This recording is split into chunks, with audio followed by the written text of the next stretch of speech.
tardes y bienvenidos a Cultura Nativa, este espacio en el que compartimos temas de educación, de cultura y otros temas de interés y temas que ustedes también nos proponen a través del interno. Así que los animo para que se sigan comunicando con nosotros a través de la fanpage de Cultura Nativa o a través de nuestro Messenger. También tenemos comunicación directa. Hoy es viernes de charlas con café. Para el día de hoy tenemos un encuentro maravilloso con otras dos colegas. Ellas son Andrea Socorro y Aremilde Pinto Pinedo. Vamos a darle paso entonces a mi primera invitada, mi primera colega invitada, Andrea Socorro. Andrea Socorro. Hola. Muy buenas tardes y bienvenida a Cultura Nativa. Hola, Mara. Andrea ¿Cómo estás? Buenas tardes. Andrea Socorro es presentadora de televisión, es coach con estudios en programación neurolingüística, es comunicadora social y periodista y va a estar acompañándonos en el día de hoy tratando este tema que, como ustedes lo vieron en el anuncio, se trata acerca de la pedofilia, causas psicológicas y consecuencias penales. Nuestra segunda colega es Aremilde Pinto Pinedo. Aremilde, muy buenas tardes y bienvenida a Cultura Nativa. Sí, muy buenas tardes, Mara, y gracias por esta invitación.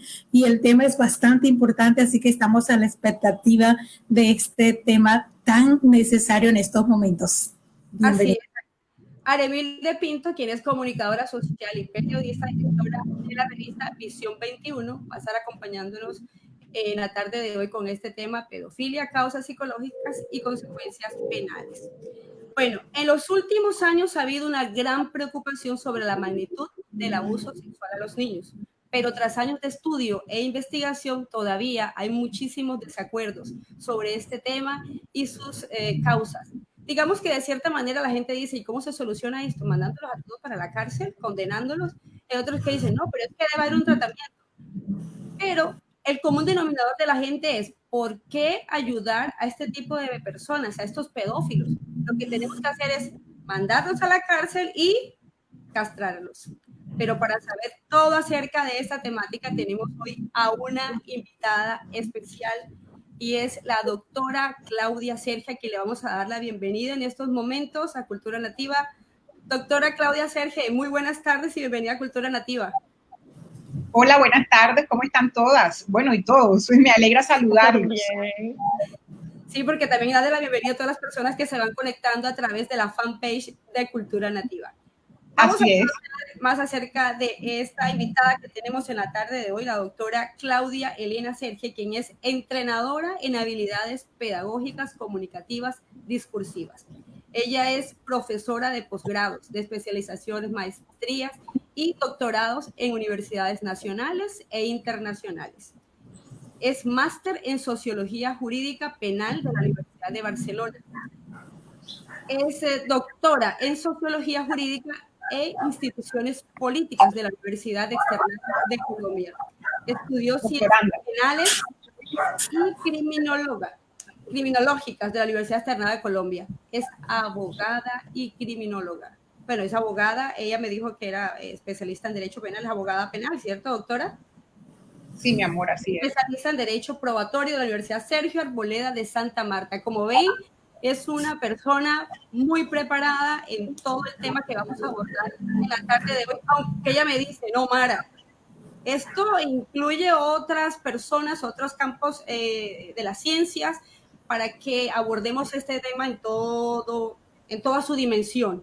Pero yo sé que lo que tiene para aportarnos la doctora Claudia Serge va a ser de mucha utilidad para ustedes que se encuentran allí en estos momentos conectados a través de la fanpage de Cultura Nativa. Chicas, vamos a compartir entonces las inquietudes que tenemos acerca de la pedofilia. ¿Qué es en realidad la pedofilia? Porque mucho se habla acerca de que es el deseo, esa atracción sexual recurrente que hay hacia los menores de edad, hacia los adolescentes, que incluye pensamientos, incluye fantasías e incluye también pues, el acto sexual propiamente dicho. ¿Qué tan cierto es todo esto, Aremilde?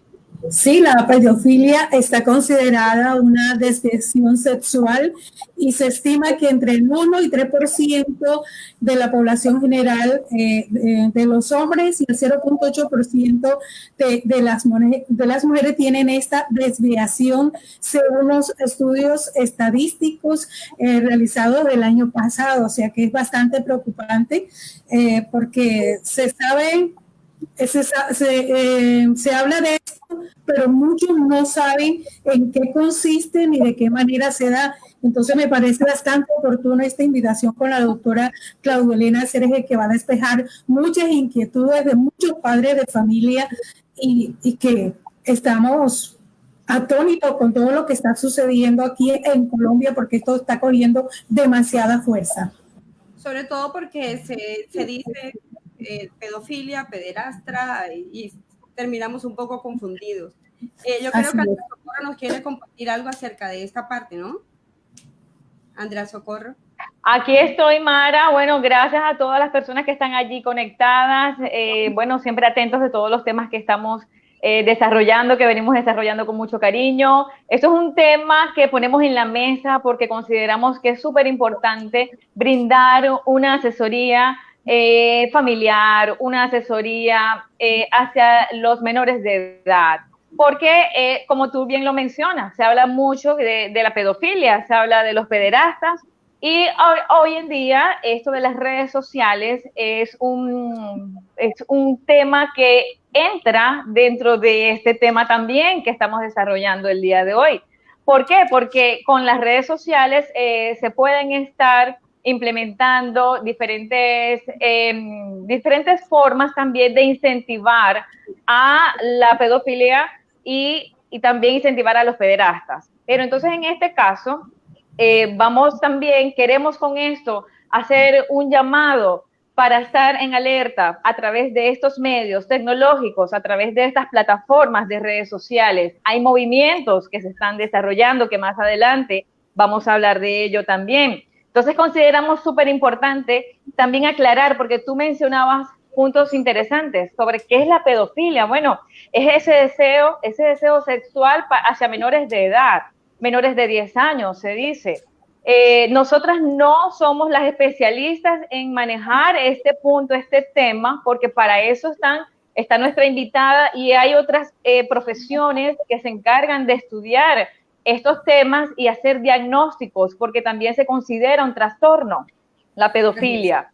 Entonces, hay muchas contradicciones acerca de este concepto. Por eso la doctora Claudelena Serge nos va a despejar las dudas. Y yo empiezo por la primera, porque me contactaron al interno preguntándome lo siguiente. Mara, yo quisiera que a la doctora Claudia Serge se le preguntara, ¿se nace pedófilo o se hace pedófilo?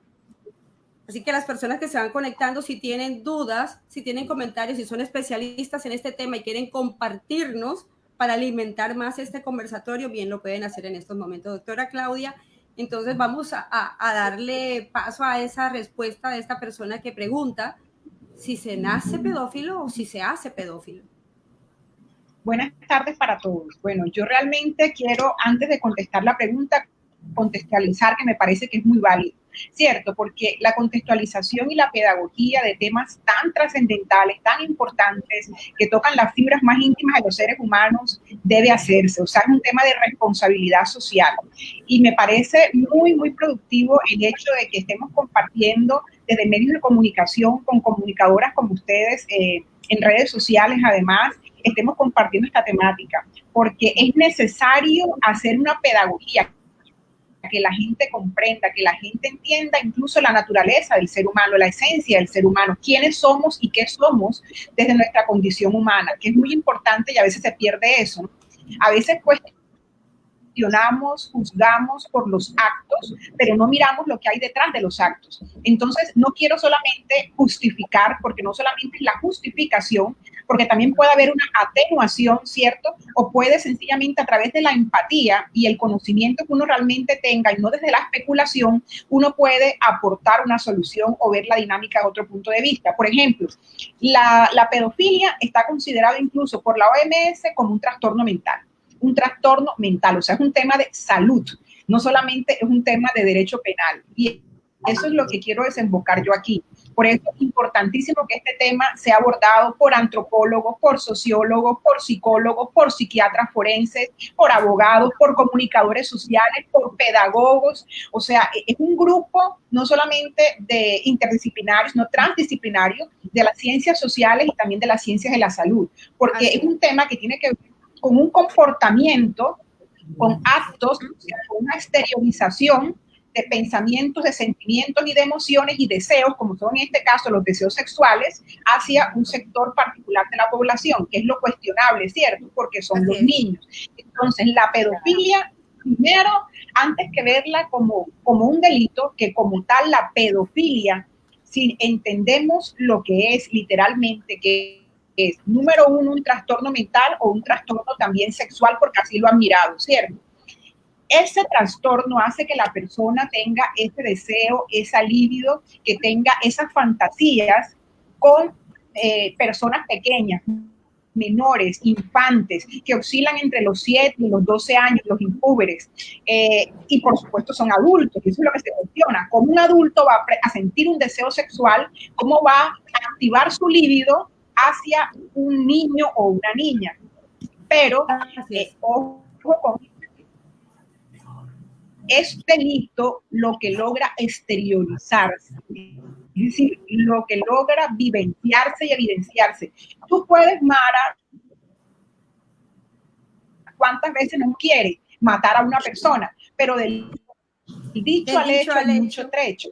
Y el derecho penal no puede ocuparse claro, exactamente de lo que tú deseas. Para que el derecho penal actúe, necesita que haya unos actos ejecutorios, o sea, que ya se materialicen unos actos, porque cómo el derecho penal va a tener la capacidad y cómo alguien, un juez, un fiscal va a tener la capacidad de saber qué estás pensando, Andrea, tú, qué estás pensando tú, Arenilde, qué estás pensando tú, Mara, y si ese mero pensamiento realmente constituye una conducta punible. Entonces, con esto quiero decirles que si literalmente nos vamos a lo que es la pedofilia, que no es todavía la materialización de actos, sino es el deseo, es el querer, es la activación, incluso, ojo, algunos autores, algunos lo han calificado o lo quieren calificar, que todavía no es la tesis mayoritaria, pero ya lo han calificado incluso como una orientación sexual, ojo, como una orientación sexual. Así Entonces, es. Bueno, vamos a darle... Doctora, vamos a darle saludo acá a Jennifer del Toro, que me gustaría mucho que participara, es una gran conocedora de este tema. Jennifer del Toro dice, excelente tema y excelentes panelistas. Le damos un abrazo a Jennifer del Toro. Y Gio Martínez, que también está conectado con nosotros. Vamos a agradecer que compartan, por favor, esa transmisión en vivo para que lleguen muchas más personas, porque ese es un tema de interés para toda la familia, para nuestra sociedad.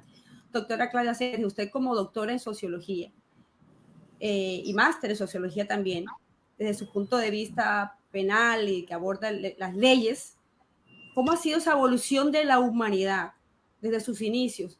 ¿Cuándo la humanidad empezó a hablar de pedofilia, que le gusta a los niños? ¿O cuándo la humanidad empezó a hablar de pederastia?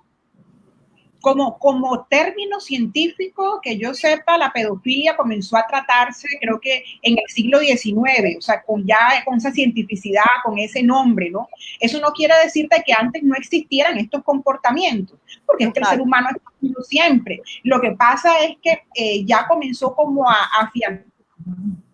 afianzarse el concepto a través de estudios muy científicos, más o menos en la década de 1980, o sea, más o menos en ese término del siglo XIX. Les decía a ustedes ahorita que es muy importante, número uno, no decir o usar como sinónimos expresiones que son distintas, porque eso causa no solamente errores, sino que causa horrores. No es lo mismo atrás que en la espalda. Entonces, no es lo mismo decir pedofilia a decir la pederastia. La pederastia es la ejecución o la materialización de esos deseos sexuales. Es decir, podríamos pensar, decir y afirmar que todos los pederastas son pedófilos, mas no todos los pedófilos llegan a ser pederastas. O sea, llegan a ejecutar esa conducta punible. Aquí tenemos una imagen que dice, algunos hombres reconocen ser pedófilos, pero insisten en que no abusan de niños. Por eso el término, al empezar el programa, yo dije algo sobre que es el deseo, la atracción o atracción, deseo o atracción. Una cosa es que yo tenga ese deseo y otra cosa es que ya yo lo lleve a cabo. Y en este caso hay unos hombres que aseguran, sí, me gustan los niños, pero hombre, yo respiro profundo y eso no va conmigo. Si es posible esto, usted lo acaba de decir ahora. Hombre, sí, se está estudiando mucho este término y por eso hay muchas, digámoslo así, muchos conceptos encontrados entre los expertos. Y entre las disciplinas, fíjate, ay, Arenilde, ya te paso la palabra, regálame un segundo para terminar la idea. Y yo también tengo turno. Okay. Ahí va Andrea también. Recuerden que estamos entre comunicadoras. Quería comentarle que desde un gran aporte, la criminología es justamente esa gran ciencia que se encarga de estudiar la etiología criminal, o sea, las causas, los factores que intervienen en por qué una persona es delincuente. Si se nace delincuente, que es la pregunta que tú me estás también diciendo, o si uno se hace delincuente. Y realmente pueden ser las dos. Y en diferentes que claro, se puede, de hecho hay una teoría para el tema que sostiene el tema de los abusadores de menores, que es la víctima-victimario, es decir, aquella persona que como niño fue víctima de abuso o de acceso, ¿cierto? Y con el tiempo, ya les voy a explicar ahorita más tarde eso, se convierte en victimario. Entonces, lo que quiero decirles con esto es que efectivamente en esa teoría aparece lo que es el efecto vampiro. Si tú eres mordido por un vampiro, te conviertes en un vampiro. O sea, si tú eres mordido por un abusador y no tienes, que es lo que digo yo, y no cuentas con ese respectivo apoyo psicosocial, pedagógico, psiquiátrico, incluso, por supuesto que lo más probable, no es lo que siempre ocurre, pero lo más probable es que te conviertas en un victimario. Entonces sí se puede o nacer, porque incluso hay teorías que muestran la etiología criminal desde factores patológicos, biológicos, ¿sí? Clínicos, o sea que se nace así, predeterminan a un delincuente por una fisionomía determinada, por una estatura determinada, por unas habilidades, incluso dicen eso, que los pedrastas pueden ser personas que tienen baja estatura, que han padecido desnutrición fetal, que son más la izquierda. O sea, hay tantas teorías que pueden predeterminar a una persona como tal cosa, estigmatizarlo ya desde que viene de su vientre materno, o que puede hacerse como una construcción social, ¿sí? Dentro de un fenómeno sociológico, teniendo en cuenta aspectos culturales. Así es. Bueno, ahora, Aremilde. Precisamente hay un concepto que dice que la pedofilia se da en los adultos que cuando eran niños no tuvieron una sana orientación sexual, no crecieron en ese sentido y por esa razón son personas con poca capacidad para empatizar o intimidar y son incapaces o con gran dificultad para establecer una relación emocional con adultos. Y ese trastorno mental los lleva a recurrir a la relación emocional y sexual desviada con menores. ¿Qué le parece a usted ese concepto, doctora Claudia Elena? Mira, totalmente válido. Yo pienso que... Vamos a esperar a que la doctora le quite el volumen al que está siguiendo la transmisión por acá. Totalmente válido en el sentido de que, mamita, uno puede hacerse cuando no cuenta con un intervencionismo clínico o social o afectivo. Mire, el ser humano es un ser muy complejo. ¿Qué quiere decir complejo? Quiere decir que está formado por diferentes aristas. Es decir, el comportamiento humano es imposible que se juzgue y que se mire desde un solo punto de vista. Sería muy obtusa esa posición. Y por eso nos quedamos cortos en muchas propuestas que criticamos o que gritamos, que queremos hacer y realmente no son la solución, porque el ser humano para estudiarlo necesita de esa ayuda de diferentes ciencias y disciplinas, pero es cierto, él se construye a través de unas carencias, de unas faltas y por eso, ojo, en esta temática, antes que llamar al derecho penal y a la política criminal, ¿sí? Y aumentar penas y pedir penas de muerte y cadenas perpetuas, lo importante es activar de manera efectiva la política pública de salud y la política pública de educación. Si logramos activar la política pública de salud, haciendo seguimiento a estos casos, haciendo intervencionismo psiquiátrico, psicológico y otros más, sociológico y otros más, y además de eso reforzamos en las instituciones educativas con el tema de la política pública educativa que sirva para esto, para reafirmar un proceso de socialización secundaria capaz de ayudar a estas personas, les aseguro que no tocaríamos la puerta del derecho penal a través de la política pública criminal. Así es, doctora. Aquí hay una pregunta. Tengo una preguntita. Antes de dar de paso a Andrea, vamos a hacer la pregunta a cada uno invitado en el Facebook. Dice, quiero preguntar de manera muy respetuosa, ¿es mayor el porcentaje de hombres atraídos por niños que mujeres atraídos por niños? Vamos a responder esto luego que Andrea, que nos pidió la palabra, y que esa pregunta la hizo Gio Martínez. Bueno, mi pregunta es, doctora Claudia, si esto es considerado como un trastorno,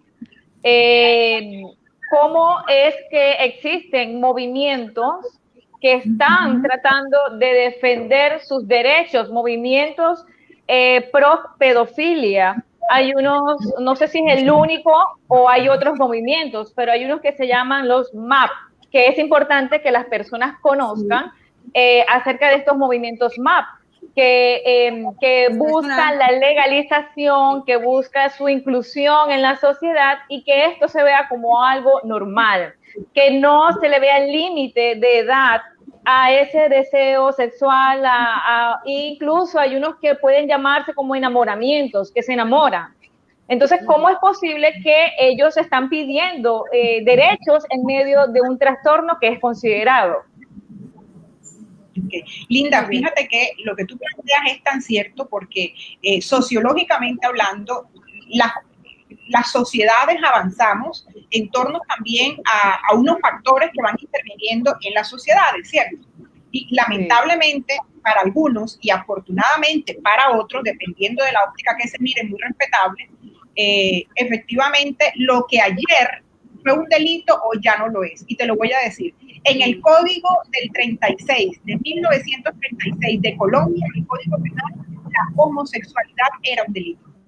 Era un delito. Hoy, ser homosexual no es un delito, es una condición, una orientación y un derecho. Y un derecho. Y como derecho debe respetarse. E incluso lo que antes se cuestionaba y se castigaba penalmente con una sanción penal, hoy se protege y se garantiza a través de la misma Constitución. O sea, lo que te quiero decir es que las normas jurídicas avanzan como avanzan los seres humanos, que para algunos sea involución y no evolución, ¿ok? Porque para algunos nunca les va a caber, cierto, esas ideas en la cabeza. Pero lamentablemente, como te digo, para unos y afortunadamente para otros, la sociedad avanza. Y el tema de las redes sociales ha sido importantísimo, ha sido vital.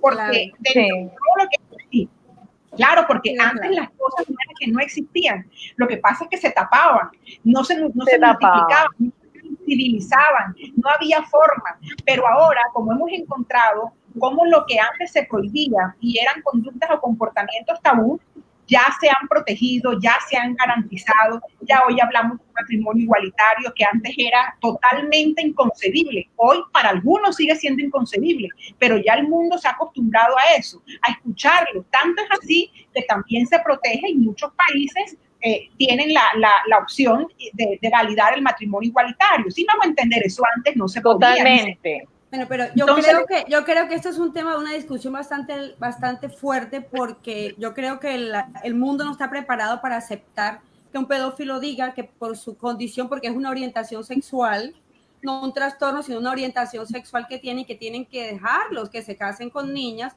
Ya vemos que hay culturas, por ejemplo, en el Medio Oriente, donde está absolutamente legalizado ese matrimonio entre hombres de 40 años con unas niñas de 9 años que mueren en la noche de la luna de miel.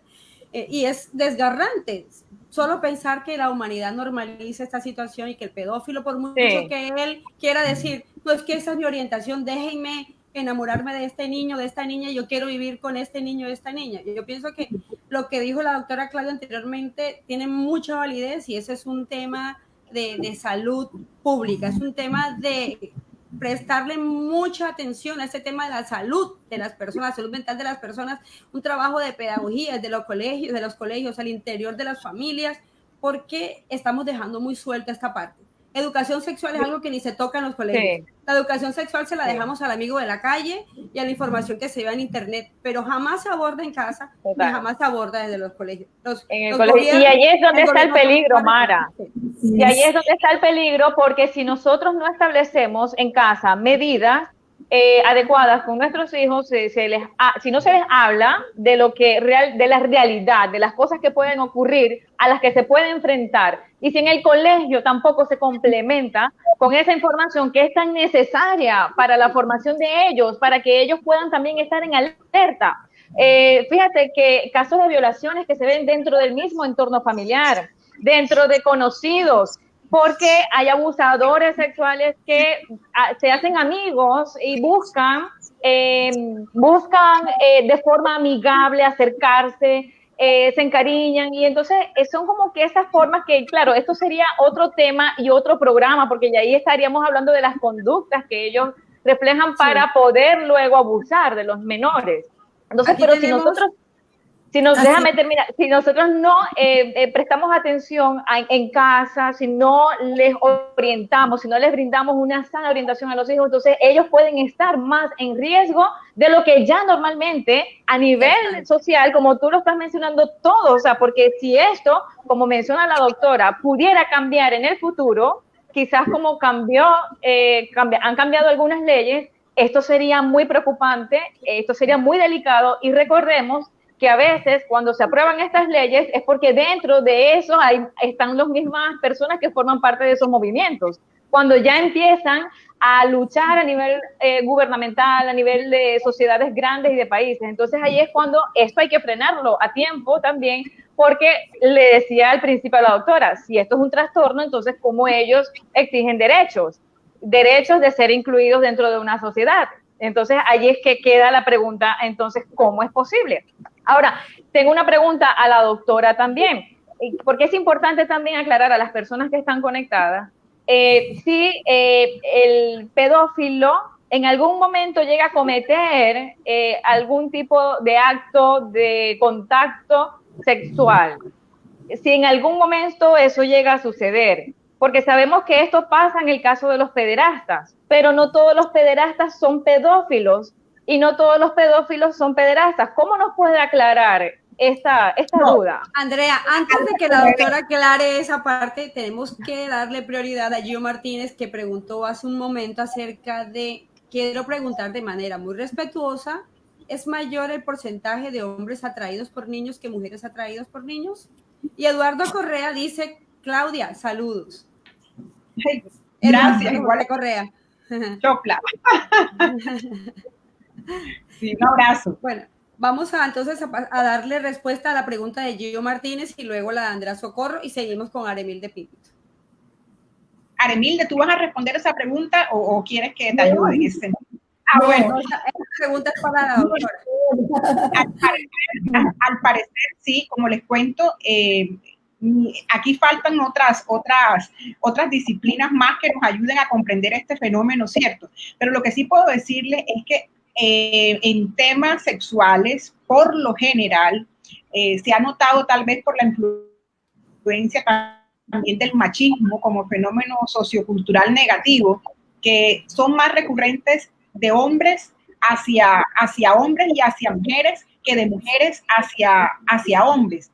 Eso no quiere decir que no existan, porque hemos visto cómo incluso hay mujeres que participan y dejan que sus maridos, por ejemplo, abusen sexualmente de sus hijos o de sus hijastros, dependiendo del caso. Es decir, también participan del comportamiento sexual, pero en muchas razones son omisivas, o sea, no hacen nada para frenarlo. No es que ellas realicen el abuso, ¿sí me explico? Pero también habrá una minoría que sí realiza el abuso. Pero evidentemente la estadística judicial, que no siempre es la estadística real, debo decirlo, la estadística judicial ha mostrado que es más, más propenso el hombre a cometer estos comportamientos. Yo pienso, Linda, que uno de los factores sociológicos es el machismo, porque el machismo es esa tendencia o esa creencia a pensar que por ser hombre es más, mejor y de mayor connotación que la mujer, ¿cierto? Se creen todavía mejores que las mujeres, o sea,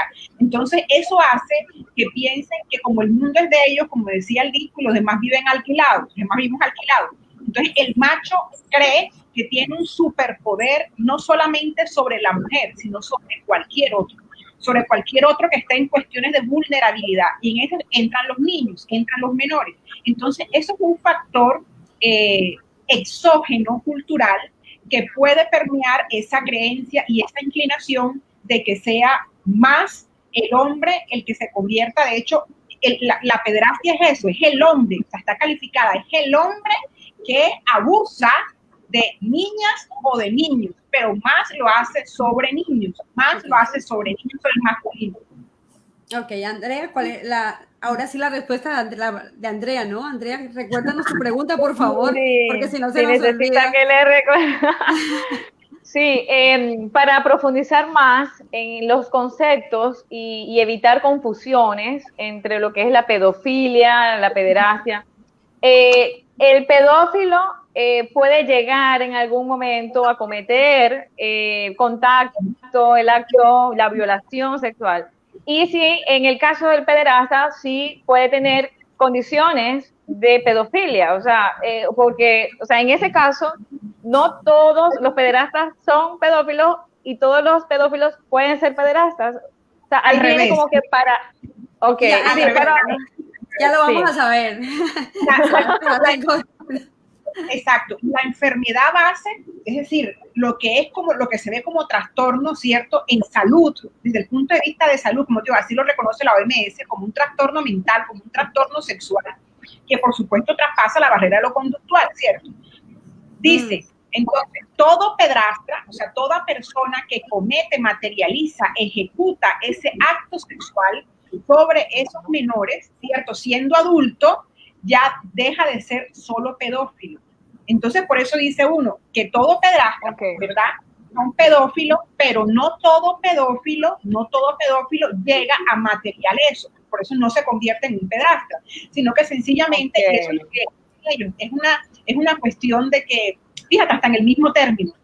Cuando hablamos del término de pedastría, hablamos justamente de esa pasión, ese amor con pasión, o sea, está ese ingrediente de ejecutar la sexualidad, ¿cierto? Mientras que en el otro se sienten atraídos, pero no necesariamente ellos pueden controlar sus impulsos porque saben que hay algo que los puede frenar, ¿cierto? El tema está, y es muy importante, esto es muy importante, por eso no es un tema de derecho penal, no es un tema incluso de derecho, es un tema más, como les digo, que se ha estudiado y que seamos apoyados más por psiquiatras, y no cualquier psiquiatra, sino psiquiatras forenses. Sí.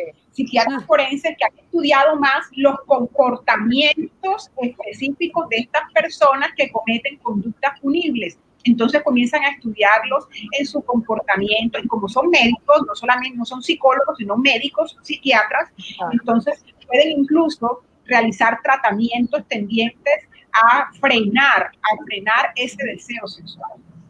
¿Sí? Bueno, ahora, Andrea, en ese caso, disculpa Mara, pero en ese caso entonces los pedófilos son abstinentes. ¿Todos los pedófilos son abstinentes? ¿O eso es una categoría? No, abstinentes de ejecutar el comportamiento delictivo, y se quedan solamente en pedófilos, porque ellos sienten el deseo sexual, se sienten atraídos, pero no logran necesariamente tener esa explosión de la libido materializando el acto. Entonces, pueda que le guste un niño, pero pueda que se quede ahí, como cuando, y ojo, no es literal, pero es para entender un poquito mejor, como cuando uno tiene el amor platónico, ¿cierto? El amor platónico que lo hace suspirar, pero uno nunca llega a tener algo con esa persona. O sea, es como para hacer una analogía muy cercana para poder comprender eso. Pero ya, pero el pedrastra ya es otra cosa. Sí, De hecho, yo otros. estuve mirando acerca del tema del pederastra. Are, ya te doy paso para cerrar acá esta pregunta que Andrea Socorro le solicitó respuesta de la doctora Claudia Elena, y es que el pederastra no es que sienta atracción como tal y que le gusten los niños, hasta donde he investigado. El pederastra la satisfacción que le da es el poder, el dominio que tiene de someter a ese niño, a esa víctima, y que es vulnerable, y entonces es lo que lo llena como de placer. Esa es la real satisfacción del pederastra, de dominar al otro. Por eso, de ahí tiene entonces validez la frase que dice Andrea de que no todo pederastra es pedófilo, porque es posible que el pederastra tenga su pareja, esté casado, tenga hijos, pero comete este tipo de actos. No sé si la doctora Claudia tenga una teoría diferente a esto que estoy acá comentando. No, antes de pasar a Hilde, es como decirles que incluso el abuso de un menor no necesariamente puede hacerse por razones de pedofilia. O sea, puede hacerse porque alguien sienta realmente atracción por niños. Es decir, de pronto Pedro Pérez puede violar a Juanchito, que tiene 5 años, 6 años, ¿para qué? Sencillamente para dañar a su enemigo. ¿Sí me explico? No porque realmente tenga esa patología de base, no es porque le gusten los niños, pueda que lo haga sencillamente con un acto de venganza, ¿sí? Entonces hay una motivación distinta que lo rompe ese cordón umbilical con la pedofilia, porque no es que a él le gusten los niños, es que lo puede hacer como un comportamiento de venganza o porque alguien le pagó para que lo hiciera, ¿sí me explico? Entonces, por eso es que es muy importante, y ahí vuelvo y contextualizo, que no se generalicen los casos, que hay que estudiar minuciosamente cada caso en particular. Yo sé, yo entiendo que es aberrante el pensar, el imaginarse a un ser humano adulto con un chiquito, con un menor, es aberrante, yo lo entiendo, pero hay que pensar. André, pero quiero llevarte algo. Todos, por ejemplo, hablamos de Garavito, el monstruo de Garavito, ¿cierto? No voy a justificar, lo que quiero es que todos pensemos, justamente para ser coherente con lo que les estoy diciendo, que no debemos especular, y menos sin conocer tanto la minucia de estos temas que es tan compleja, ¿cierto?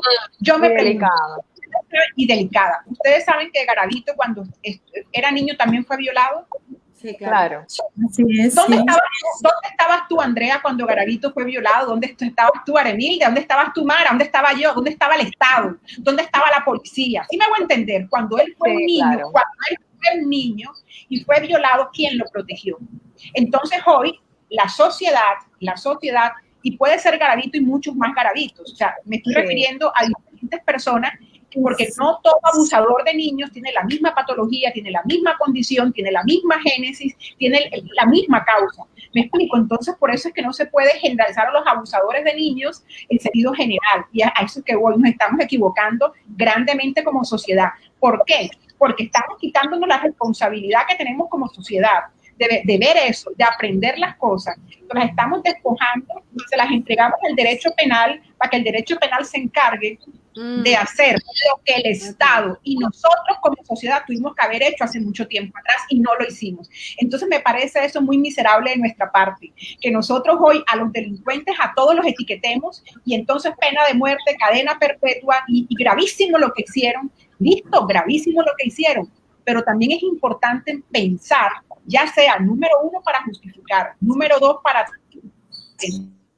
o número dos, para comprender y no ser tan verdugos, o por lo menos para ser verdugos, pero sabiendo las cosas como se saben, confirmando las cosas.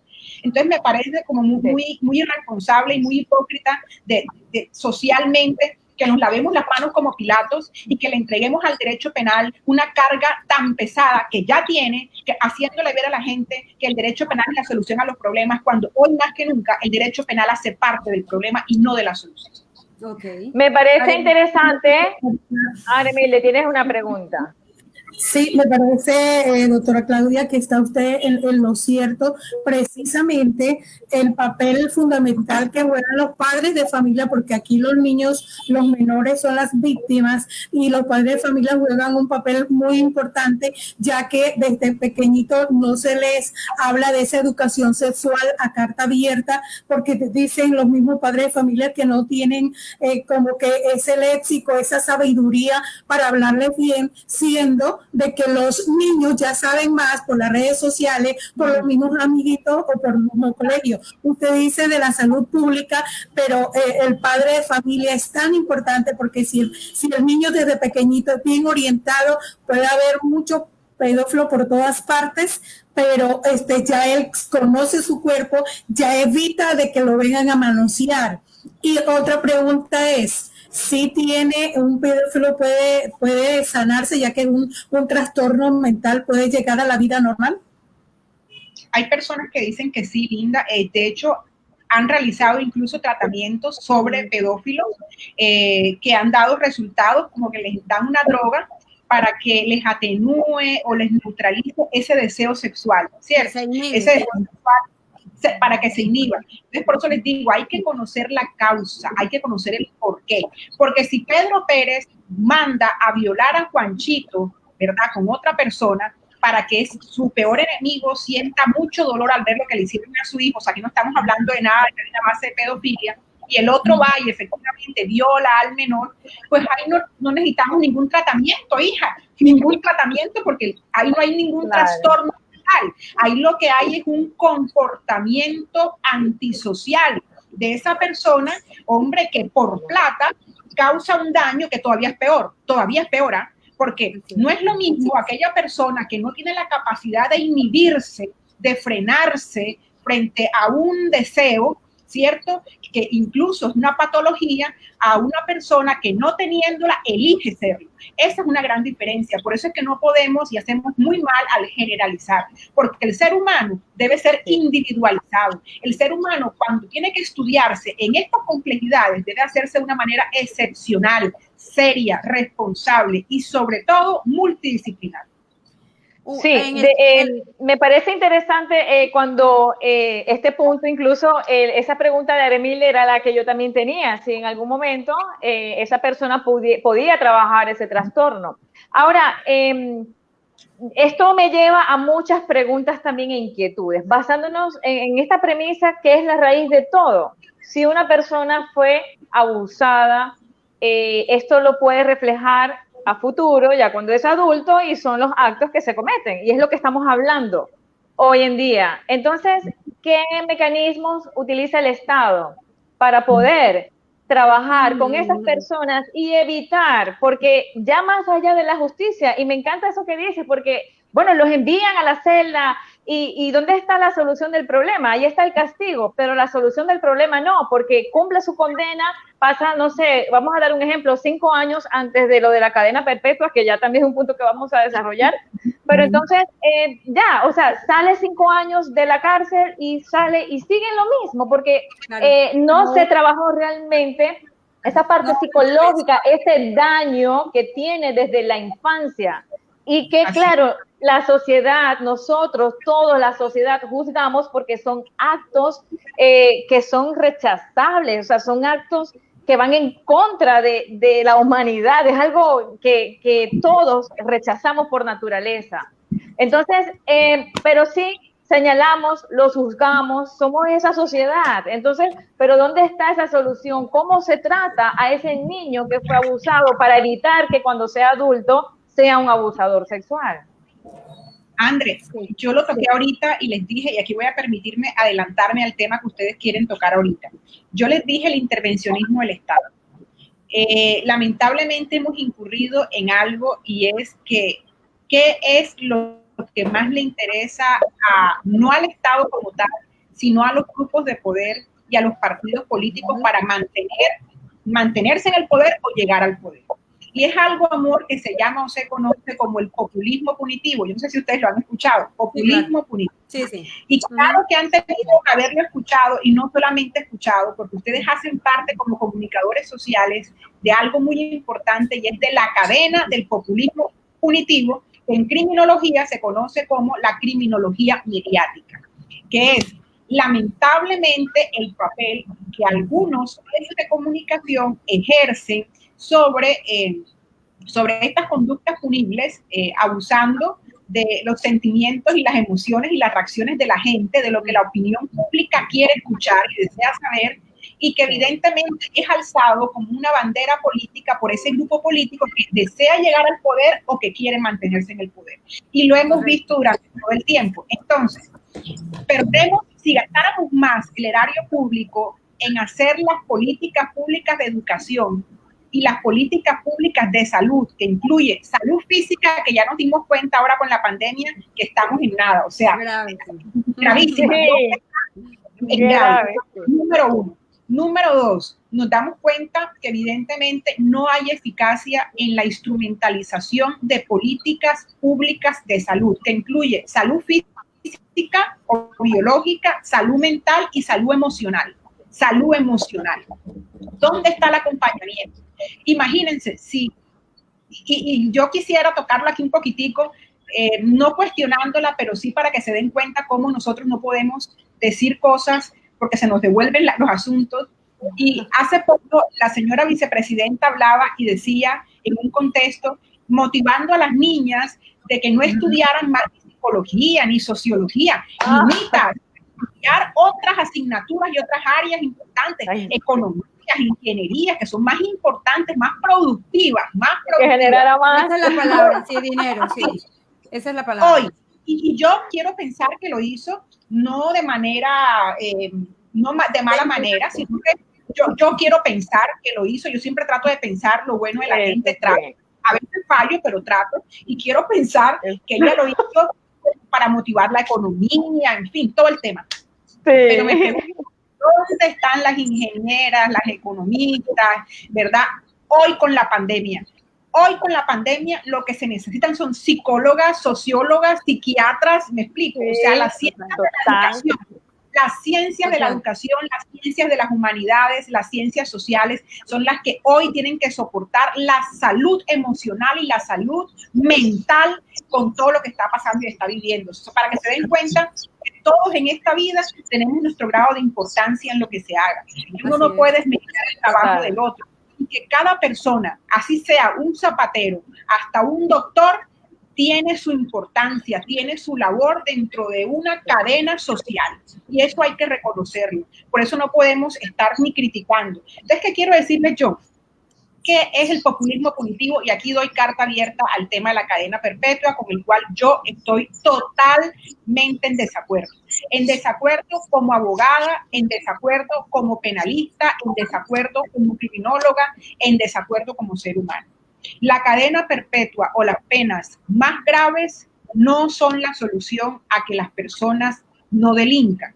Imagínense, a solo 4 o 5 días en que el Congreso de la República da carta abierta para la que se dé la reforma constitucional del artículo 34, que prohíbe tajantemente la cadena perpetua, la pena de muerte y otros tratos inhumanos, 5 días, 4 días, cuando 7 soldados del ejército violaron a la niña indígena. A la semana siguiente, otros soldados en Risaralda, en no sé qué. A la semana siguiente, un señor en Huila, otro en la Sierra Nevada. Mi pregunta es, si aún la gente del común que cree, que no es cierto, la gente del común que cree que ya la cadena perpetua fue aprobada en Colombia, que es mentira, no ha sido aprobada, no está vigente todavía. Lo que se aprobó fue ese acto, ¿verdad?, legislativo para reformar la Constitución para ver si cumple con todos los requisitos para hacer ley. Pero ahora la Corte Constitucional tiene que hacer lo suyo, Mi pregunta es, si el propósito de la cadena perpetua es hacer que la gente no delinca y cometa ese delito de abusar de los niños y asesinar a los niños, mi pregunta es, ¿está realmente causando el efecto cuando apenas 5 días se reventaron una cantidad de abusos sexuales, y no cualquier abuso sexual, sino tremendos abusos sexuales, incluso uno que puede ser considerado feminicidio? ¿Dónde está entonces el efecto represivo, el efecto persuasivo para que la gente se abstuviera de no cometer esos delitos? Cuando si antes ni siquiera existía la posibilidad de la cadena perpetua, ahora como posibilidad existe y lo cometieron. Entonces, eso ya es una muestra flagrante de que no coman cuento, mis amores, no coman cuento. Miren, el populismo punitivo es cuando personas que no saben de derecho penal, que no saben de criminología, que no han estudiado esto realmente, que no saben de derecho constitucional, sino que lo que saben es de marketing político no axiológico, utilizan los sentimientos de todos nosotros como pueblo, como sociedad, lo que nos duele, lo que nos amarga, lo que pedimos que es un acto de inclemencia.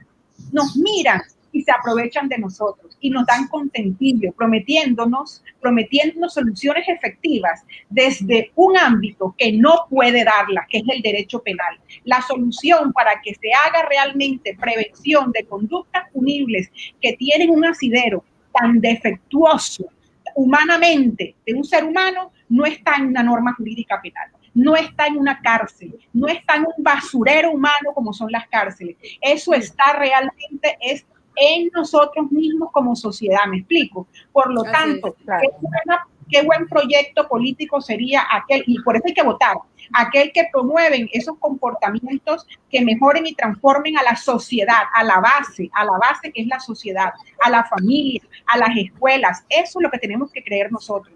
Pero les aseguro, mis amores, lo que he podido estudiar con todo el grupo de compañeros que pueden participar de esto, y ahí soy muy enfática. No es la cadena perpetua la que va a proteger a nuestros niños. Quienes va a proteger a nuestros niños somos los padres, somos los profesores, somos el Estado, somos los medios de comunicación a través de campañas publicitarias y mostrando realmente lo que tenemos que mostrar para que ellos tengan una buena salud mental, una buena salud emocional, para cuando entren a una red social se encuentren en los programas de ustedes y en las revistas de ustedes cosas de significancia, cosas que nutran el alma, que nutran el cuerpo. Así es como se cambia y se transforma una sociedad, no con una pena penal, no con una pena aumentada desde el derecho penal, haciéndole creer a la gente. Eso lo que hace es que ustedes les den votos a las personas y se ahorren una cantidad de millones de pesos en estrategias de marketing político de vida. Eso es lo que sucede. Así y por eso no estoy de acuerdo con la cadena. Ni para violadores. Correcto. Usted ha dicho algo que es bien importante, Aremilde, algo bien importante dijo la doctora, y es condenen a la gente que viola niños. Condénenlo, pero es que estamos viendo que nuestra sociedad va hacia el desfiladero. Hay que hacer algo. Y esto es una reestructuración de fondo. Miren, en Estados Unidos hubo un caso de una pareja cuya hija fue violada y asesinada. ¿Saben qué pasó con esa pareja? Crearon una fundación, una organización para ayudar a personas con esta condición, pedófilo, pederastra, porque ¿saben qué decían ellos? Ellos afirman que quieren ayudar a estas personas porque están ayudando a un niño que fue violado, a una persona que fue violada. Esa es su filosofía. Si nosotros partimos de ahí, nos comprometemos todos, pero como aquí nos gana el estigma, ese niño tiene una tendencia, porque entre otras cosas, existe violación entre menores violando menores.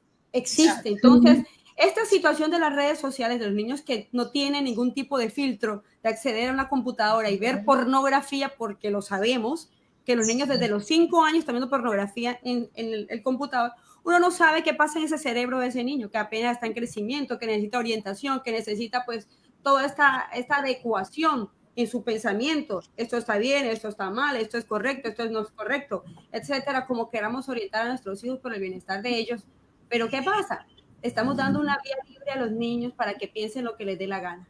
Es posible que ni siquiera sean pedófilos, es posible que ni siquiera tengan esa tendencia a ser pedófilos o pederastas, pero es que lo que están consumiendo, como dice la doctora, está enfermando su mente, está enfermando lo que están pensando. Entonces ya aquí la cuestión es de fondo, como dijo la doctora, todas las cantidades de situaciones que se han presentado en el país en los últimos tiempos. Durante la cuarentena se han visibilizado una cantidad de situaciones, de demonios, uno dice, Dios mío, ¿qué es lo que está pasando acá? Entonces, si nos ponemos a pensar un poco en el tema de la reeducación, en el tema de empezar a orientar más todo este proceso que hay al interior de nuestra sociedad, que existen los pedófilos que están ahí, pero antes de llegar a ese punto, de llevarlos a la cárcel, de pensar en castración química y pensar en esas cosas, hay que brindarle esa oportunidad de poder vivir una vida en sociedad diferente y sin el peligro y sin que los niños corran peligro. Aremilda, ahora sí te doy paso porque no has intervenido Sí, precisamente es muy oportuno de que ahorita los padres de familia con esta cuarentena que les ha tocado aprender obligatoriamente manejar las redes sociales por los estudios en casa, entonces precisamente que los padres de familia también tienen que enterarse de toda esta problemática para que en sí tengan una buena educación los hijos dentro de la casa y se puedan hasta sentar los padres con los hijos y explicarle todo, porque si el niño está bien orientado, puede haber de todo en la calle o pueden estar conquistando, pero ya él tiene unas bases firmes que no va a titubear. Entonces esto es bastante importante. Una pregunta que yo le estaba haciendo también a la doctora Claudia es que ¿por qué las razones, por qué hay tantos sacerdotes que se han visto implicados en casos de abusos a menores de edad?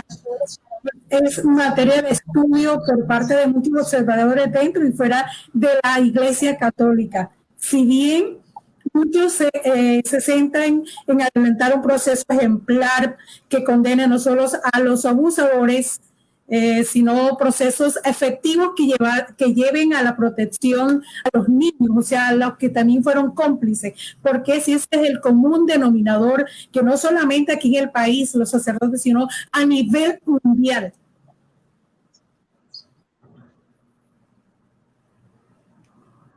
Sí. Doctora Claudia, te estamos escuchando. Okay. Gracias, mi amor. Bueno, hay dos cosas. Estamos hablando de no generalizar, ¿cierto?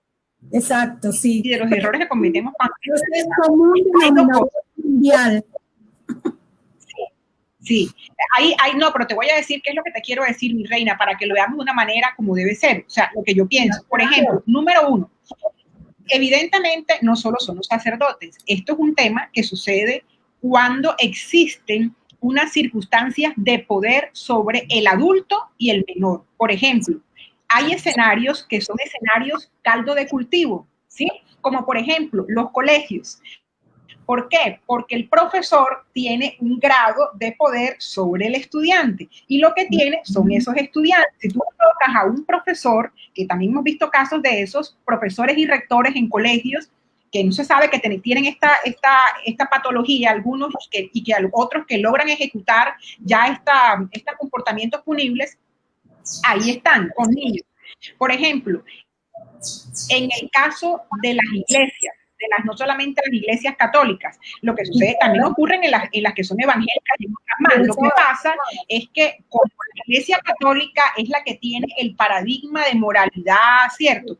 Uno también tiende a romper esos paradigmas.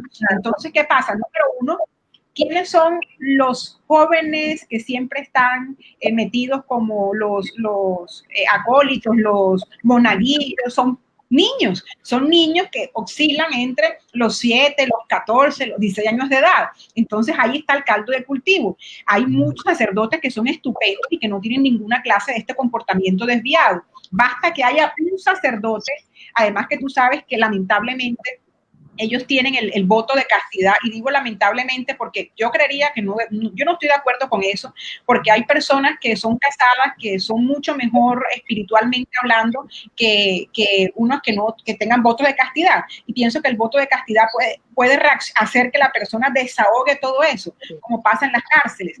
En las cárceles también se producen esos fenómenos en que una persona que incluso no tiene preferencia sexual de homosexual, termina haciéndolo porque no tiene, ese es el contexto, claro. Está solo con hombres y no tiene otra opción porque no tiene pareja sentimental afuera, no tiene núcleo familiar. ¿Sí me explico? De pronto se consigue alguna interna o reclusa cuando son cárceles mixtas que tienen pabellón de mujeres también.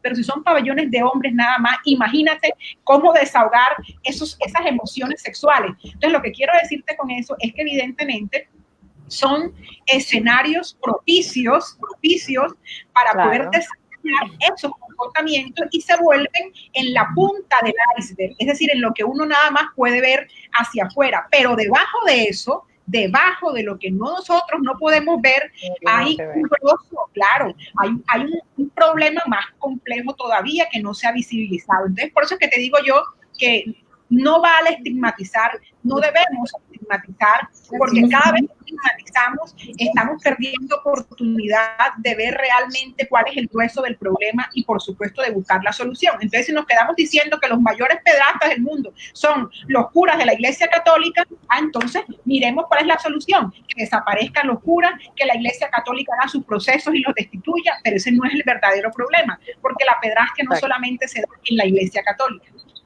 Bueno, aquí hay una pregunta de Yuranis Provenza. Muchas gracias, doctora Claudia. Yuranis Provenza dice, ¿cómo se puede reconocer si hay pederastia en el propio hogar? Creo que eso es un tema importante porque los niños nos dan muestras de sus cambios de comportamiento o si el niño de pronto, la gente no le presta mucha atención, pero qué tanto es el acercamiento de ese familiar hacia ese niño, qué tan sospechoso es ese acercamiento.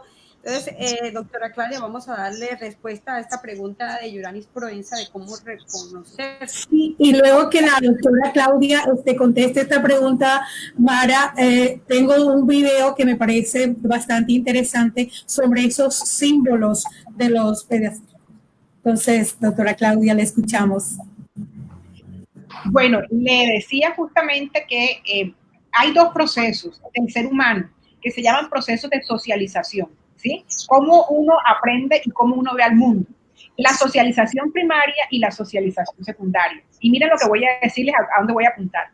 La socialización primaria es ese proceso de aprendizaje y de conocimiento que del mundo tienen los niños. ¿Pero de quiénes? A través de sus padres. O sea, cuando los niños todavía no se han escolarizado, no han salido de su casa, ellos conocen al mundo, conocen de la justicia, conocen de las normas, conocen de todo, es a través de lo que los padres le llevan y le dicen.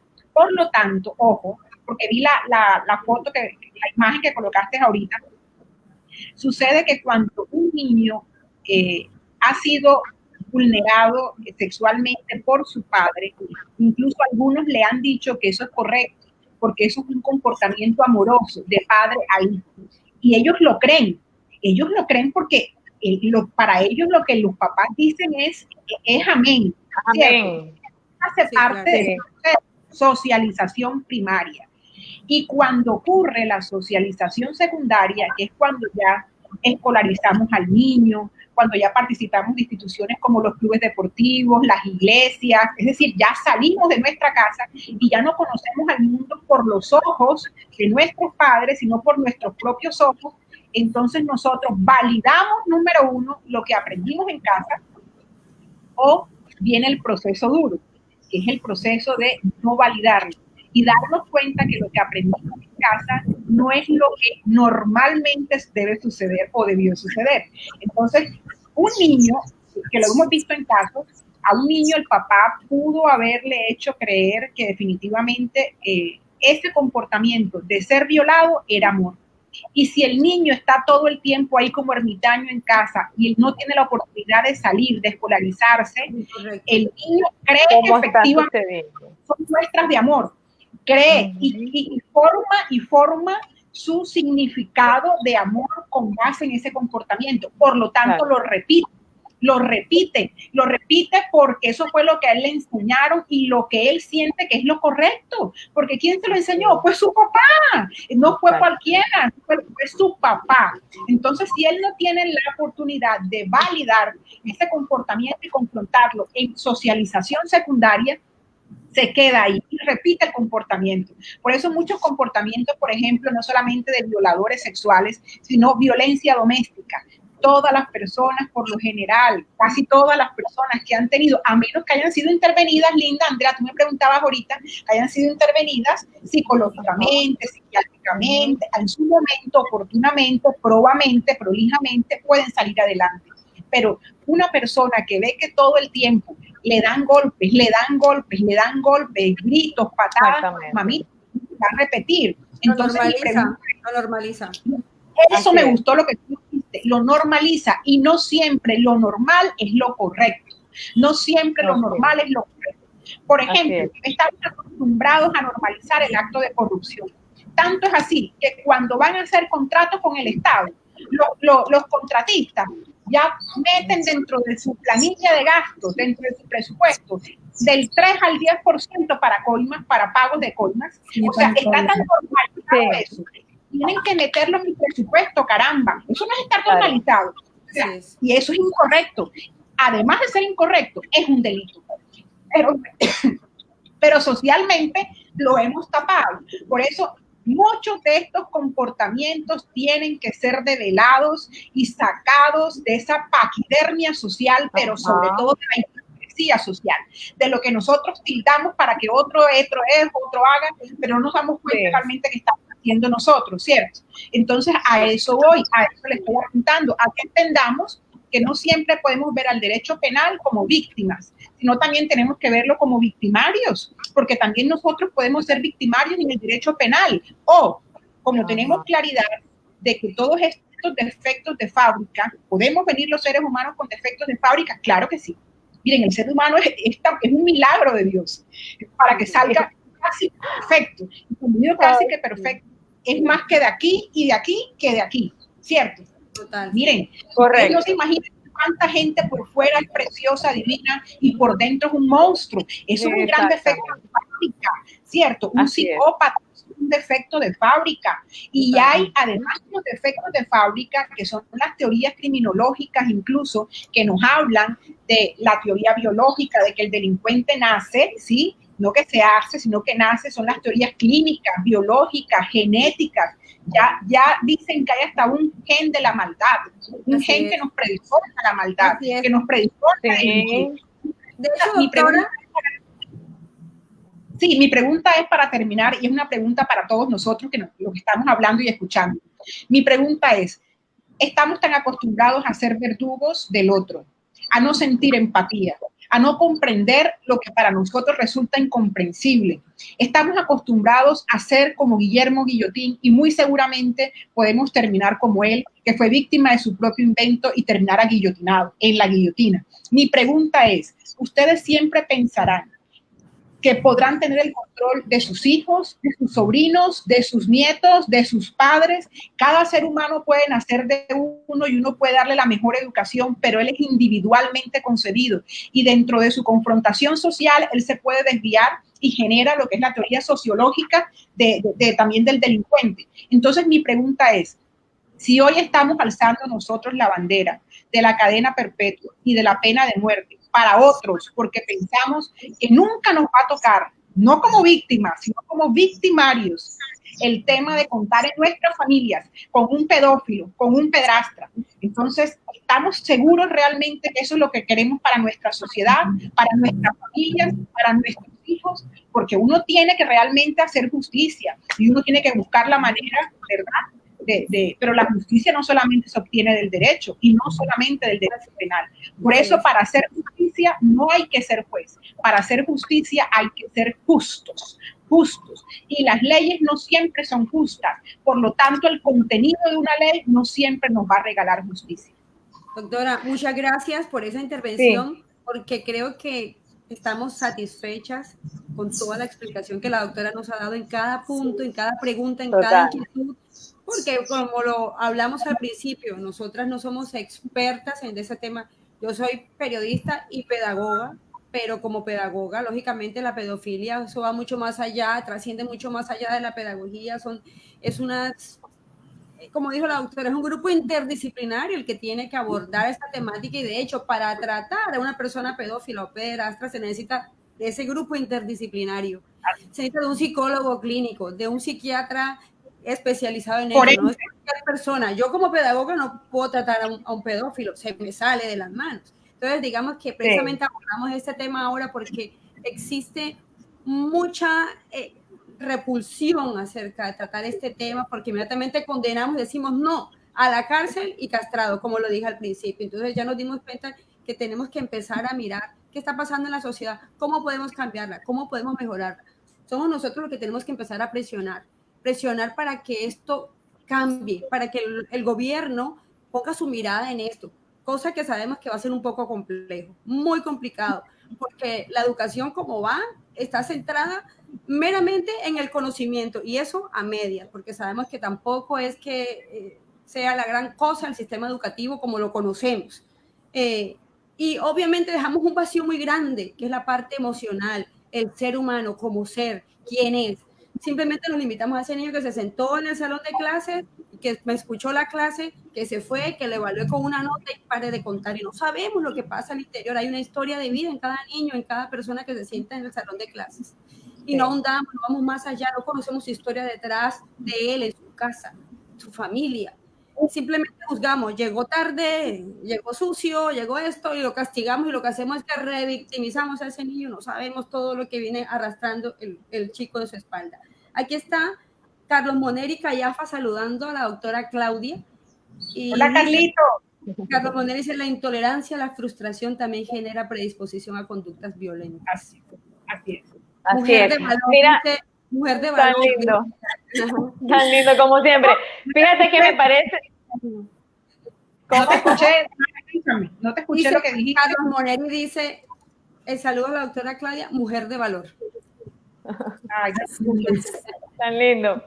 Fíjate que yo en este programa me permito hacer una conclusión muy importante, porque sí, lo que plantea la doctora Claudia, vivimos en una sociedad de señalamientos y aquí podemos entender claramente que estamos en un sistema a la inversa, es decir, que en vez de hacer planteamientos positivos de ayudar a personas que pudieron vivir alguna situación trágica en su infancia y que lo puedan reflejar en adultos, ya se sabe si ya algún niño o niña ha pasado por alguna situación y buscar todos los mecanismos necesarios primero para ayudarles.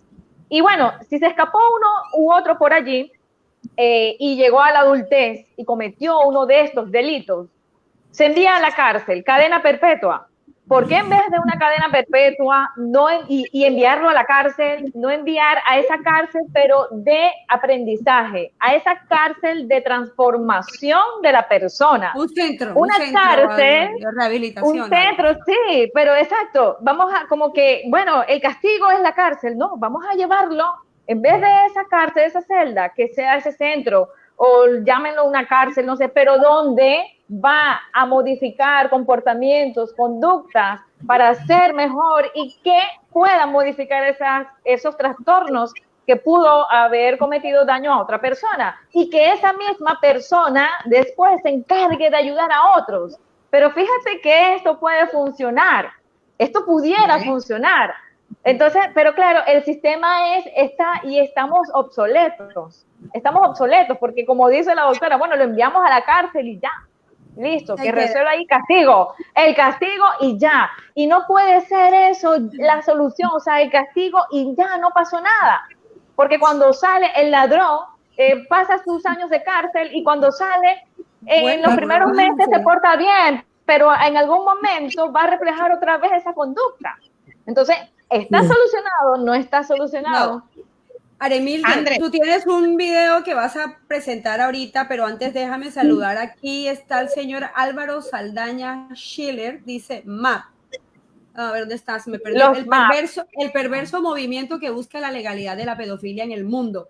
Nilton Méndez dice, buenas tardes, conectado con un tema bastante importante. Saludo a Nilton, que está en la ciudad de Bogotá. Álvaro Saldaña dice que existen movimientos de pedófilos que quieren, por intermedio de ideología de género, ser incluidos en una de estas ideologías. Con todo respeto, el señor Álvaro Saldaña le responde Nilton, pero no confunda el caldo con las tajadas. La ideología de género está a una distancia años luz del tema de la pedofilia. No lo mide desde lo político, sino desde lo psicológico y lo teórico. Aquí se ha llegado a un punto en el que hay unos encontronazos muy grandes, ¿cierto? Y sabemos que es así. Van a seguir. Y va a pasar, claro. Pero pasa... Lo importante es que no nos pasemos en la especulación, y es lo que yo quiero promoverles a todos. Miren, no nos dejemos llevar solamente por las emociones y los sentimientos. También seamos razonables, estudiemos un poquito lo que vamos a opinar para poder entonces opinar con una... Miren, hay personas críticas y hay personas criticonas. Las personas críticas son las que hacen sus fundamentos basados en teorías, en enfoques, en unas bases teóricas bien importantes, ¿cierto? Así tú tengas, Mara, un enfoque distinto al mío, yo te lo voy a respetar porque proviene tu crítica de un fundamento, ¿verdad? Pero la persona criticona es la que se basa en los antivalores. La persona criticona es envidiosa, es desagradecida, es aburrida, es inquietante, es divisoria, es aquella persona que se basa en la especulación, en el chisme, en el corrillo, y es aquella persona que siempre va a crear el teléfono roto, siempre crear el teléfono roto, porque es lo que le interesa, divide y reinarás. Por eso yo les digo, aprendamos a ser críticas y no a ser personas criticonas, porque la crítica construye. La persona criticona, que es envidiosa, chismosa, desagradecida, destruye. Entonces, hay temas que son muy sensibles y que tiene que ver también con las ideologías con las que nos hemos criado nosotros. Entonces, una persona con una ideología muy católica, por ejemplo, por supuesto que va a ver inaceptable, va a respetar, pero va a ver inaceptable todo lo que está sucediendo. No va a ser tan open mind porque su ideología la pega, la arraiga. Así que, entonces, va a ser muy complejo que tú sientes a negociar a personas por ideologías políticas, religiosas, de este tipo emocionales, porque lo que van a hacer es pelearse, es chocar, y no es la idea. La idea es ver para dónde vamos, y para poder saber a dónde vamos hay que congregarnos, hay que unirnos, hay que escucharnos, no contradecir por contradecir, sino escucharnos, porque algo de lo que la otra persona dice puede servirme a mí para mi argumento o mi contraargumento. Y eso es muy importante. Y en estos momentos lo que más nos está destruyendo es la ignorancia. Y mucha gente se aprovecha de nuestra ignorancia. Los politiqueros se aprovechan de nuestras ignorancias, porque a ellos lo que les interesan son los votos y no saben a costa de qué. No podemos destruir un Estado social de derecho constitucional. No podemos destruir lo que en la historia ha marcado una tendencia. Los ríos de sangre que en París se produjeron con la Revolución Francesa en una década, en 1789-99. Es imposible que dejemos los derechos del hombre y del ciudadano, que fueron más allá, los derechos, la Declaración de los Derechos Humanos, luego, ¿verdad? Cuando en la ONU en 1948, y luego los derechos fundamentales. Entonces, hemos tenido una evolución, y así como evolucionan las formas de Estado, así evoluciona el derecho penal. Por eso hoy no puede verse al derecho penal del siglo XVIII, que era el de las ordalías o juicios de Dios, que era el de garantías, el de la pena de muerte, el de la cadena perpetua, el que no humanizaba. Hoy el derecho penal es humanizante y humanizador, tanto para la víctima como para el victimario. Y es la única manera en que uno puede pensar en ¿vale la pena la pena? Si la respuesta es sí, póngala. Si la respuesta es no, no la ponga porque no va a servir para nada, sino para hacer un caldo de cultivo, para que aumente el basurero social, que son las cárceles, y para que son declaratorias también de los derechos humanos, y además de eso, para que se siga reproduciendo el fenómeno de la reincidencia por el resentimiento social, porque la persona no se siente amada, no se siente querida, no se siente respetada, y sobre todo no se siente incluida dentro de una sociedad. Y en muchos casos, mis amores, en muchos casos nos atrevemos, y por eso somos atrevidos y respetuosos que somos, cuando nos atrevemos sin conocer las minucias de una situación, nos atrevemos a criticarla, nos atrevemos a señalarla, sin saber lo que esa persona ha pasado. Por eso la pregunta antes de cuestionar y crear monstruos que evidentemente existen en el mundo, es saber si estos monstruos han podido no existir a causa de una intervención nuestra y una intervención del Estado.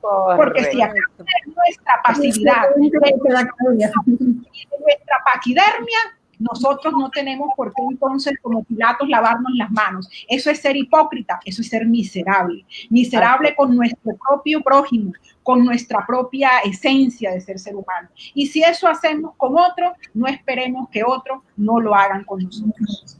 Así es, doctora Carolina. Le cuento que así como a nosotros usted nos ha despejado tantas dudas, yo creo que todos los amigos que se han conectado estarán lo mismo, porque necesitamos es tener más conocimiento de todo esto, porque vemos que el gobierno lo que se enfoca es en la politiquería, no más en humanizar la sociedad. Así que le agradecemos toda esta información y que nos ha despertado, Mara, Andrea, a entrarnos más a fondo toda esta problemática, porque muchos decimos, sí, la cadena perpetua, pero luego ya con esta explicación que usted nos ha dado, vea, la cosa es bastante seria. Por eso yo los invito a ver este video donde símbolos que identifican a la pedofilía, y quiero que...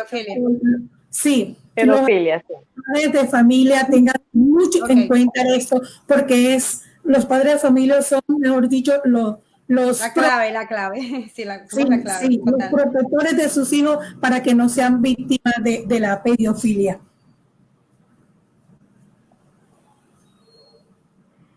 Sí, estamos esperando el video.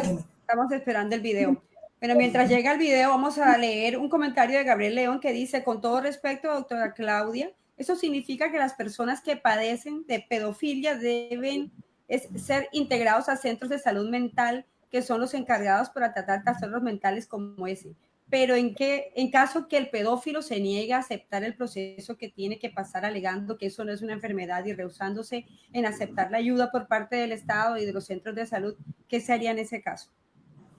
Mara, muy importante esa pregunta y tiene que ver con lo que Andrea ahorita decía. Yo les iba a comentar, miren, en el derecho penal hay dos clases de personas, por decirlo así, frente al tema de la sanción, y es los imputables y los inimputables.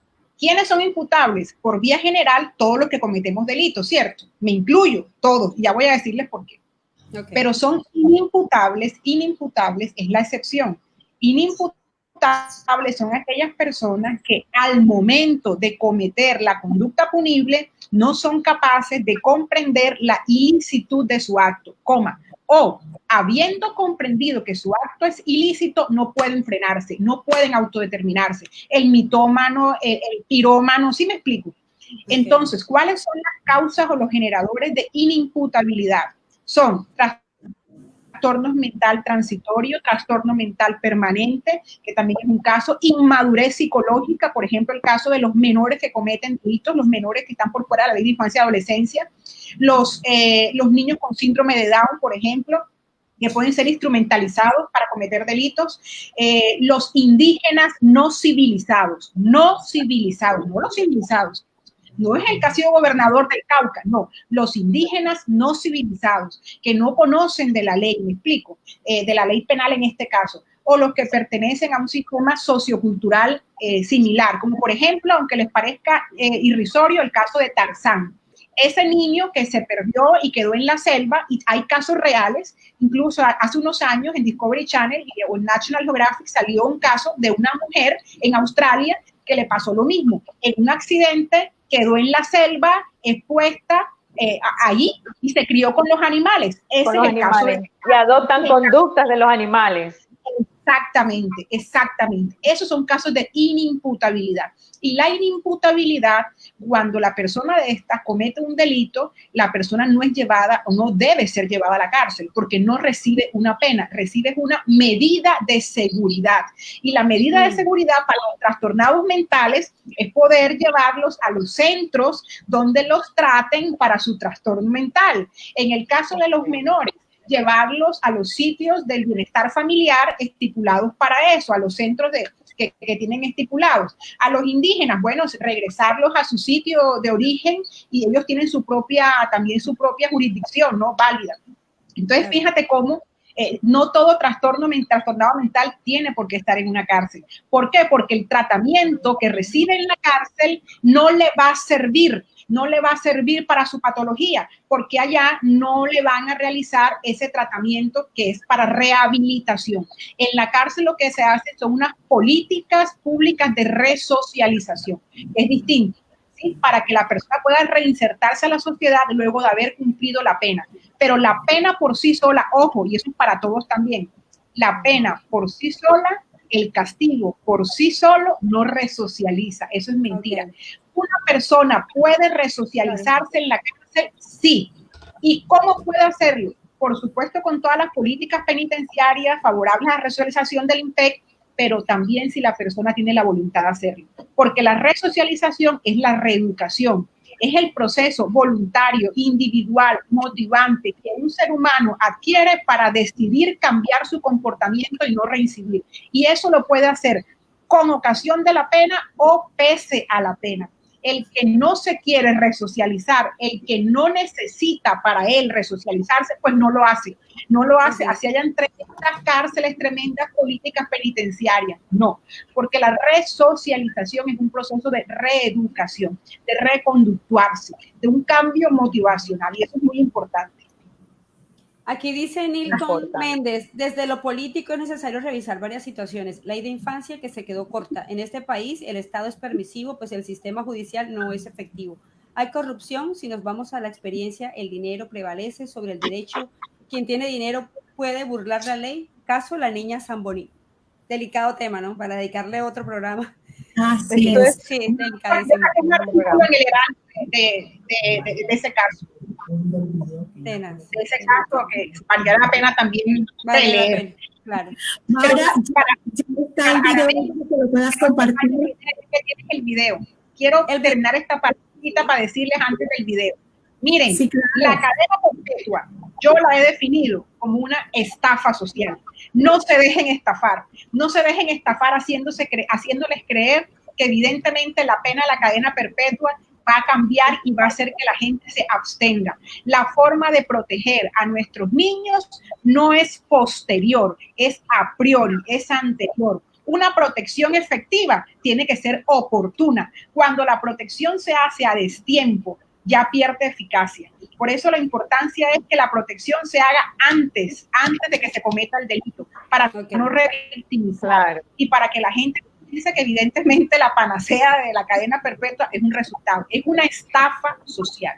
Okay. Así es.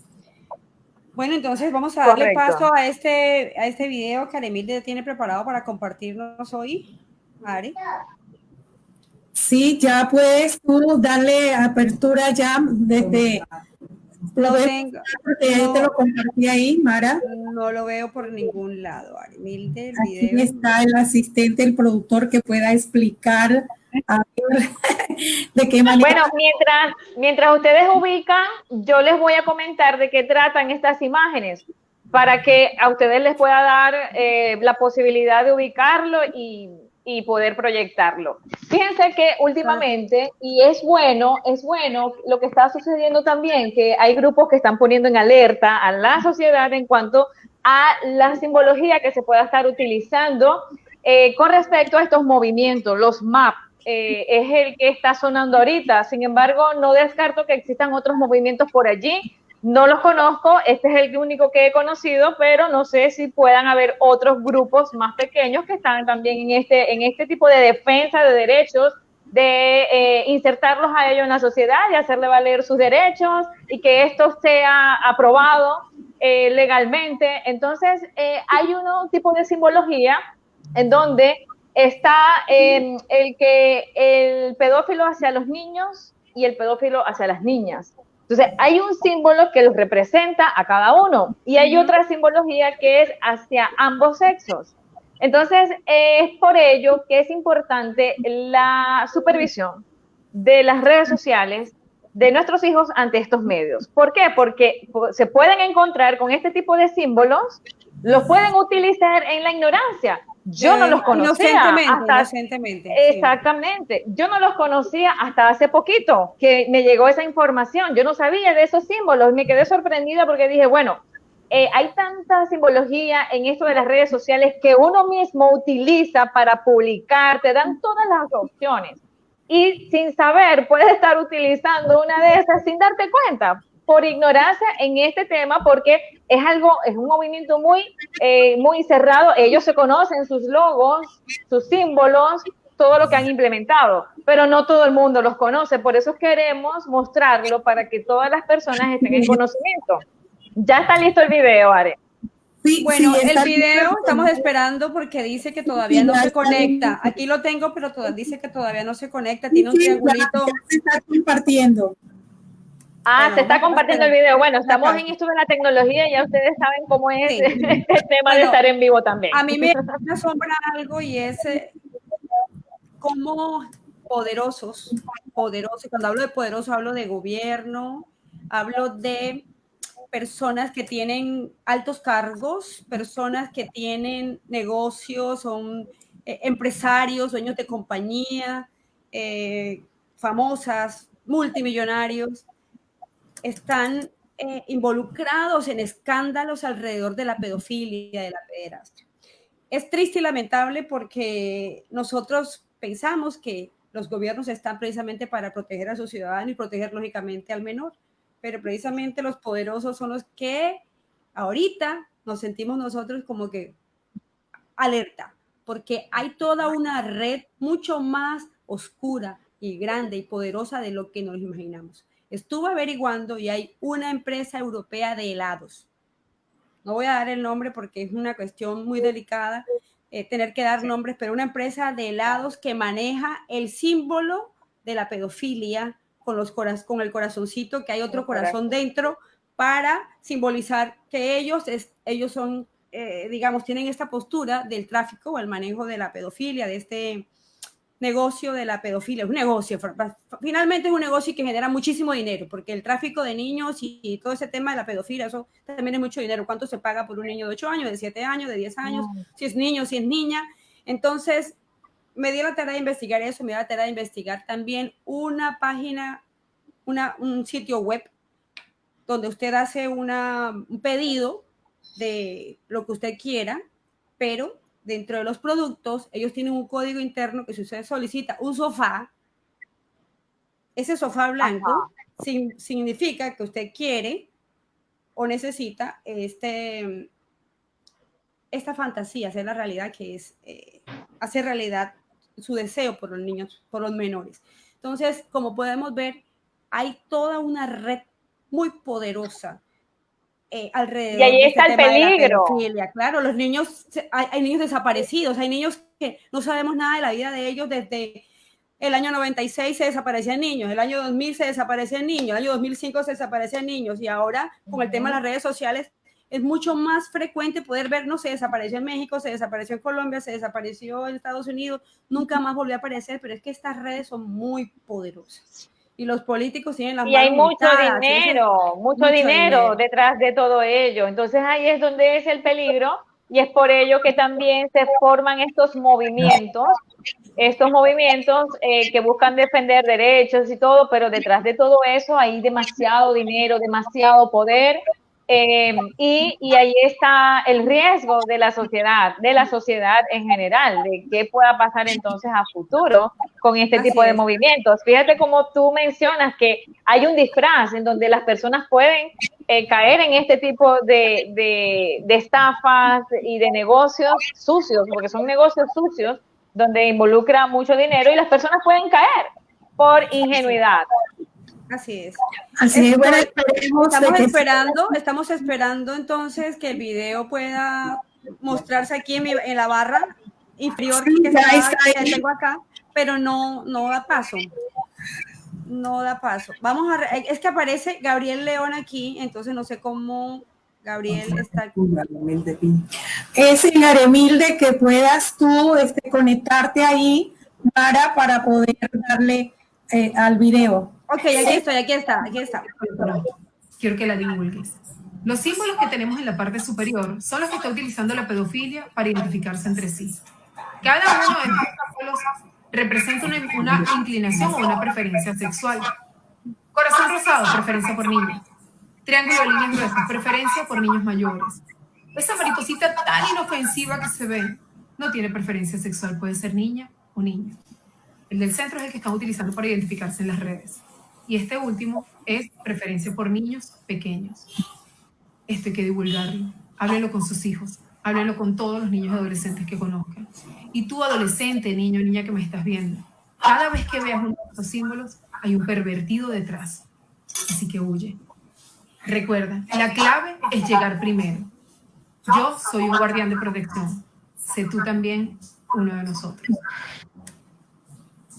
Doctora, muy bien, y que seamos todos guardianes de protección, todos. Es más, que este programa lleva ese contenido, somos unas guardianas de protección también, dando esa información que es muy valiosa, doctora Claudia. Así es. Bueno, así doctora Claudia, aquí el señor Álvaro Saldaña dice, está comprobado que un pederastra, un pedófilo, por más que sean tratados, no serán nunca personas sanas mentales. El tema de los movimientos pedófilos lo he venido siguiendo muy de cerca y el poder que han venido adquiriendo años atrás es monstruoso. Y también dice, en lo personal estoy de acuerdo que no haya cadena perpetua, pero mucho menos clínica mental o de reposo. Pena de muerte sería más económico para cualquier estado. Dice, excelente video. Y Nilton dice, desde lo político es necesario revisar varias situaciones. Ley de infancia, bueno, eso ya lo dijimos antes. Doctora Claudia, usted la tiene clara, fenomenal su postura y la felicito. Dice Nilton Yo lo que he querido de verdad con todo el cariño y espero que así lo reciban las personas. Yo soy abogada y todo lo que tú dijiste, pero sobre todo lo que a mí me define es que yo soy una maestra. Y ese es mi apostolado, esa es mi misión en esta vida, hacer pedagogía y compartir lo que yo he podido ir aprendiendo, lo que yo he ido poder reformando en mis ideas, cambiando, poderlo socializar con todas las personas como un servicio. Y yo lo único que quiero es eso. No quiero que piensen como yo, pero quiero que si van a pensar distinto a mí, lo hagan con fundamento, no lo hagan con emociones, no lo hagan, y me explico, no, lo hagan con fundamento, porque cuando uno se enfrenta a verdaderos debates y no a verdaderos ring de boxeos, es cuando realmente nosotros logramos traspasar la línea del conocimiento, creando nuevas teorías, creando nuevas soluciones a las cosas, y eso es muy importante. Lo que yo quise traerles a ustedes fue un compartir, unas apreciaciones. Yo tengo un proyecto que muchos conocen, que es Más Valores, Mejor Sociedad. Así aparezco como influenciadora en redes sociales. Un momentito, doctora. Vamos a decirlo despacito para que la gente vaya buscándolo mientras usted nos va diciendo, que lo vaya abriendo una ventanita por acá extra para que lo busque. ¿Cómo se llama ese proyecto? Se llama Más Valores, Mejor Sociedad. Más Valores, Mejor Sociedad. ¿Aparece como un grupo o aparece como una...? No, aparece como un hashtag y unas publicaciones, sí, okay, que hacen parte de mis redes sociales, tanto en Facebook como Claudia Elena Serge Jiménez, en YouTube Claudia Elena Serge Jiménez, en Instagram @clausergi22, y lo que yo he querido venir viendo es doctora, vamos a repetir nuevamente ese proyecto porque yo lo voy a anotar aquí porque vamos a escribirlo luego que termine el programa, lo vamos a colocar en el anuncio para que la gente ¿me lo puede repetir, por favor? Más valores, mejor sociedad. Más valores, mejor sociedad. Mejor sociedad. ¿Y sus redes sociales? Son Facebook, LinkedIn y YouTube, Claudia Elena Serge Jiménez, así me consiguen. Que también tengo la página del fanpage. Y en Instagram, @clausergi22. Ok, perfecto. Interesante, porque los valores son los que se han perdido en esta sociedad. Sí, totalmente. Sí, yo lo que he querido con este es un proyecto académico social, en el cual yo he querido hacer de las redes sociales una universidad que ha sido el contexto natural en el que yo he trabajado, en el que me gusta trabajar. No importa el nivel de educación que sea, si es pregrado, posgrado, doctorado, no importa. Para mí, las redes sociales son un espacio importante que hay que saber utilizar y, por lo tanto, yo lo utilizo haciendo academia desde ahí, que la gente que entre a mis redes sociales aprendan algo de derecho penal, de criminología, de valores, de coach de vida, de espiritualidad, incluso hay un tema bien importante que es a través del hashtag numeral todos por Luciano. Ese numeral todos por Luciano habla de toda mi experiencia como mamá de una gema perdida. Yo perdí a mi único hijo hace año y medio, a un nene de 9 años y medio.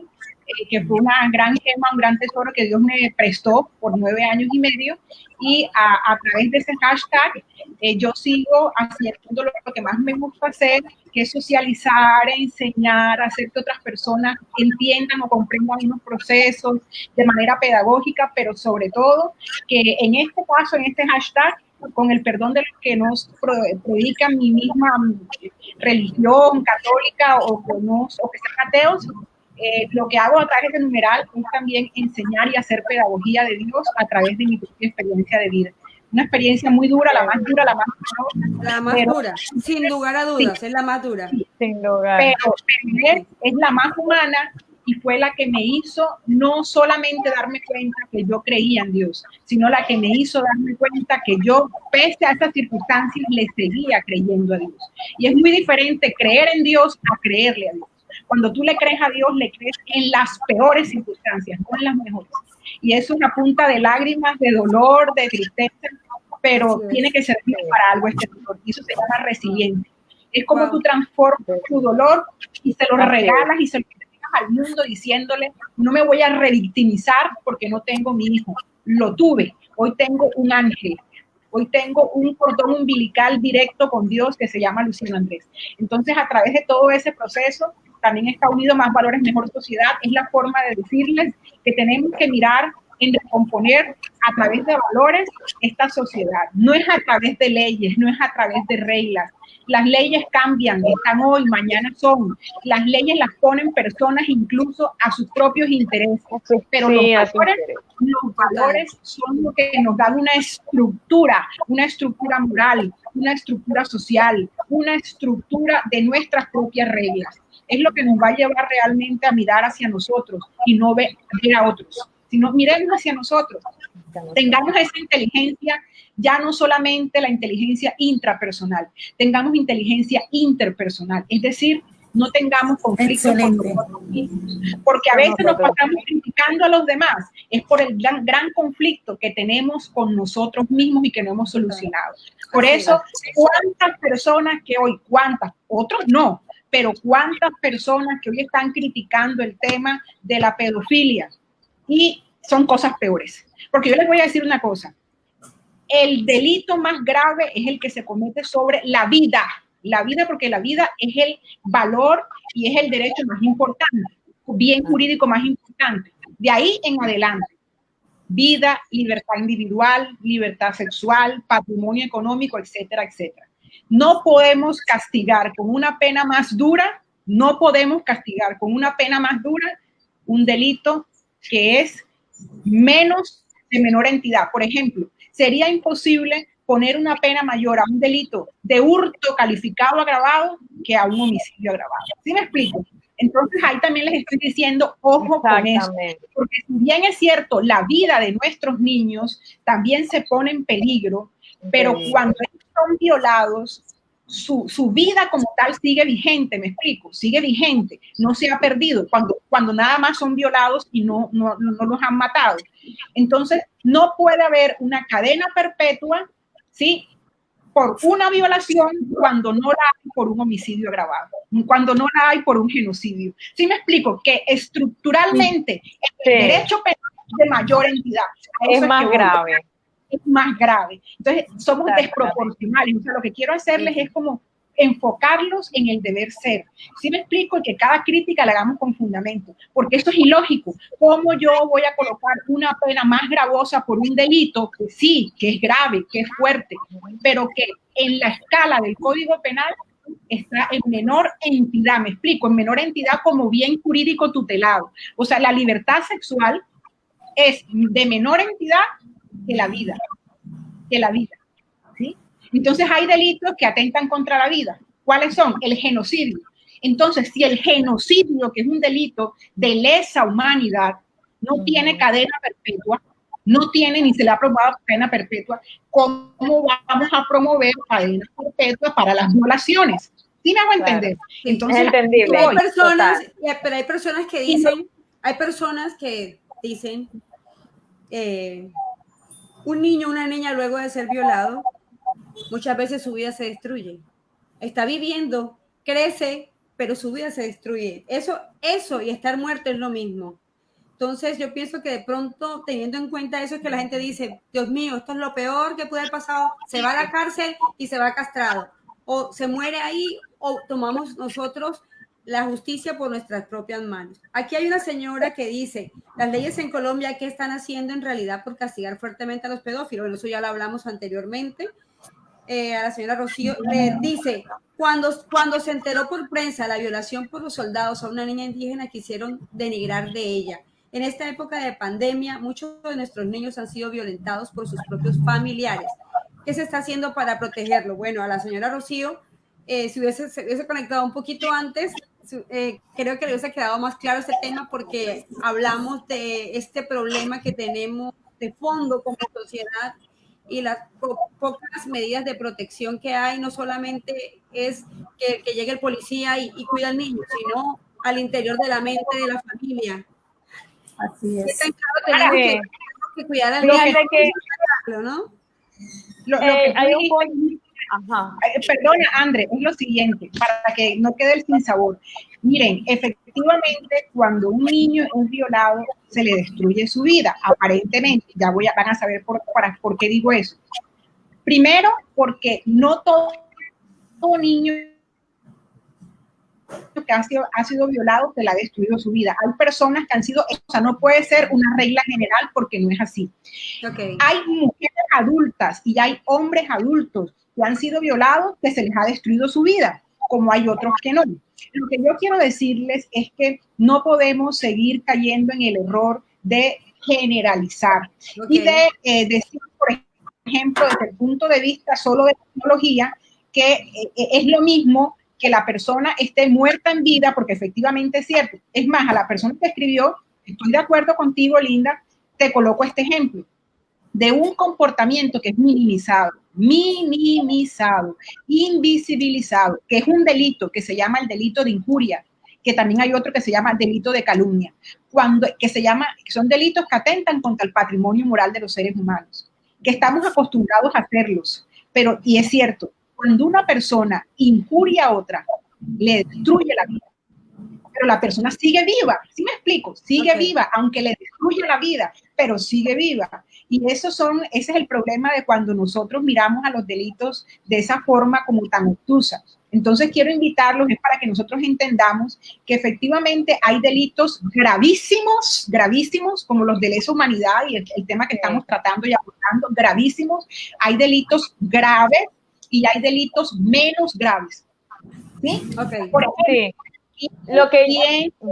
y realmente, André, porque es un tema de reflexión, yo quiero ser muy sincera con ustedes y les voy a hacer una pregunta. ¿Alguno de ustedes no ha nunca en la vida hablado o despotricado mal de alguien? Claro, yo creo que todas las personas en algún momento. Yo creo que somos seres humanos. Yo creo que eso se llama injuria. Claro, okay. Eso se llama injuria. Cuando una persona, porque le cae mal otra, despotrica y le causa un daño en su buen nombre, en su dignidad. ¿Me explico? Eso se llama injuria. Y nosotros pensamos que delincuentes son los otros. Sí, a veces somos ligeros para afirmar algo que no nos consta. Lo que yo quiero llamar la atención es que entendamos que a veces tira piedra y causa actos violentos, estamos en presencia de una, o depende, o azonada o rebelión, y eso es un delito. Entonces mi pregunta es, ¿por qué pensamos en los más graves? Entonces la pregunta es, ¿será que nosotros no hemos cometido en algún momento alguno de los comportamientos estipulados como delitos en el Código Penal? O cuando tú le tiras el trapero, el caldero, el zapato, el bate, o cuando el hombre ni siquiera omite a la esposa, eso no se llama violencia intrafamiliar, que puede ser por vía psicológica, que puede ser por vía física o sexual. Una violencia intrafamiliar, ¿acaso no es un delito contra la familia? Cuando una persona se quiere aprovechar y dice el vivo vive del bobo, y justamente en un negocio jurídico quiere vivir del bobo y lo estafa, ¿eso no se llama estafa? ¿Y la estafa no es un delito contra el patrimonio económico? ¿Acaso? Cuando una persona abusa de las condiciones de inferioridad de otra, sabiendo que no conoce el negocio jurídico que va a hacer, y la embaucan y la meten en el negocio jurídico. Es un delito que se llama abuso de las condiciones de inferioridad. Y así puedo darles diferentes ejemplos. Cuando una persona adopta a un bebé sin cumplir con los requisitos legales estipulados para ello, así sea un comportamiento altruista, se llama delito de adopción irregular. Adopción irregular. Entonces, cuando una persona le practica la eutanasia a su mejor amigo, el soldado, o la mamá al hijo, ¿cierto? O el esposo a la esposa, porque esa persona tiene unos intensos sufrimientos provenientes de una enfermedad grave o incurable. Ese delito se llama homicidio por piedad o se llama homicidio eutanásico. Y lo que te mueve a ti para matar a esa persona es la piedad, es un sentimiento altruista, pero cometes un delito. O sea, lo que quiero decirle con esto a todas las personas que me están escuchando. Nadie está exento. Uno. Y dos, hay que aprender derecho penal si queremos nosotros pretender meternos en el terreno y hablar de él y atrevernos a criticarlo. Y mucho más si queremos endosarle una carga más pesada de la que ya viene cargando hace mucho tiempo. Entonces, no le pongamos otra carga al derecho penal y nosotros realmente cumplamos con nuestras misiones y funciones como sociedad y obliguemos a que el Estado cumpla las suyas. Y uno obliga al Estado a través de estos mecanismos. Entonces, si ellos quieren que uno vote a favor de algo, votemos en contra. O sea, no hay que ser violentos, Sí. hay que ser razonables, hay que ser inteligentes. Contra la razón no se pelea, y la mejor pelea es la que no se da. Pero hay peleas que uno tiene que dar y las da con todo.